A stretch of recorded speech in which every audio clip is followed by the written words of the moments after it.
আমরা দেখলাম যে অনেকে অনেক রকমের আর্ট করছে, হ্যাঁ, কিন্তু আপনি ভিন্নভাবে এই আর্টটা করছেন। আসলে এটা কেন মনে হলো আপনার এটা করা উচিত? গ্রাফিতি দেখতেও সুন্দর আর ভাষা তো ভাষাই, তাই না? আরবি হোক অথবা বাংলা হোক, সব ভাষা সব যেই নিজস্ব আমাদের যে শুধুমাত্র বাংলা তাই তো না, আমরা তো ইংলিশেও অনেক কিছু করেছি, তাই না?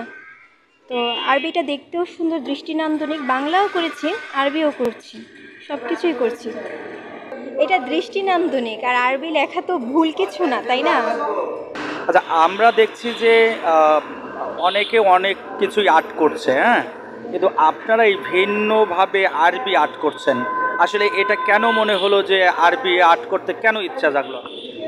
ভিন্নভাবে শুধু আরবিটাই না, আমরা বাংলা আরবি দুইটা মিলিয়েই রাখতেছি। আর আরবিটা যেহেতু আমরা মুসলিম প্রধান কান্ট্রি, তো আরবিটাকে বেশি প্রাধান্য দিচ্ছি। আর বাকি যেই আর্টগুলো আছে ওগুলো কখনোই মোছা হচ্ছে না, ওগুলো ওগুলোর মতোই আছে।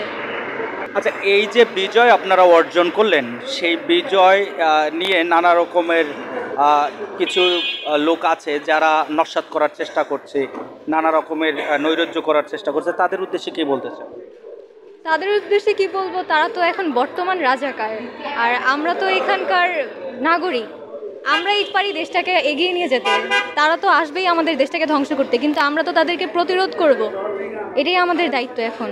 যারা এই অগ্নি সংযোগ করছে বিভিন্ন বাড়িতে এবং বিভিন্ন লোকের উপরে, তারাও তো এদেশের নাগরিক, কিন্তু তাদের উপরে হামলা করছে। এই সম্পর্কে আপনাদের যারা ছাত্র সমাজ আছেন, আপনাদের কি বার্তা থাকবে? কুকুরও তো বাংলাদেশে আছে, তাহলে ওদেরও ব্যবস্থা করা হবে ইনশাল্লাহ।